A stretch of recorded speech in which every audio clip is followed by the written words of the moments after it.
Tom Herritage, Lieutenant, U.S. Naval Reserve. Richard O'Mara, RD3. Virgil Chambers, a Raterman, 3rd class, United States Navy. I went into Quignon first in swift boats, and I was on a couple of crews because different guys were transferring out, and there were the balance between what you needed on a swift boat. You needed a raterman, an engineman, a gunner's mate, typically a quartermaster, of course the officer, and an engineman. The ratio of what you had, the first boat I was on had 3 radarmen, and I mean, I think that was probably a smart move on the Navy. I think all radarmen should have been all the, no, not just kidding.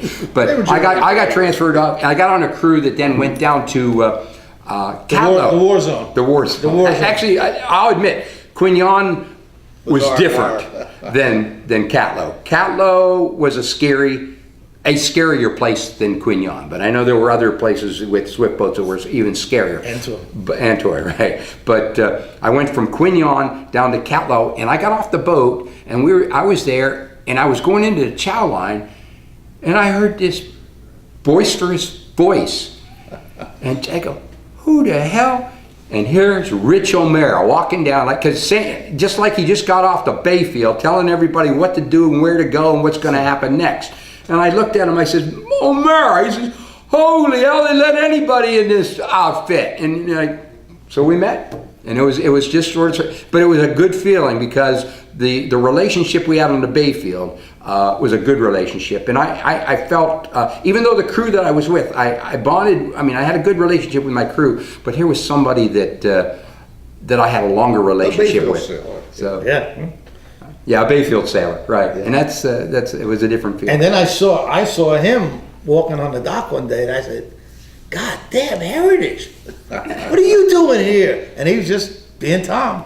"I don't know. I got transferred now. I went up there."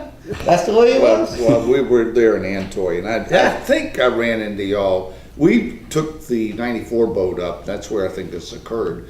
The 94 boat, when I got it, in March 1968, had been in Vietnam since, let's say, March 65, so it was pretty worn out. So in November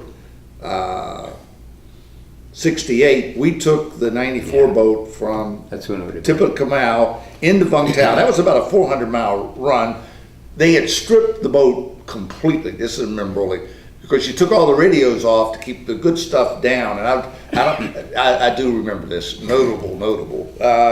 So we made this 300-mile run from the Tippecanoe Peninsula up to Vung Tau. No radar, no nada. We had one working radio, and and I knew the radios weren't working, but I didn't know what they had done. So we pull in to Vung Tau, come up alongside the dock, and that might be where I ran into you later. But I go in and report into Dan Knight, who was he was the division commander at the time. He was a pretty tough cookie. Right. So, "Oh, you've arrived with the boat. How are your radios working?"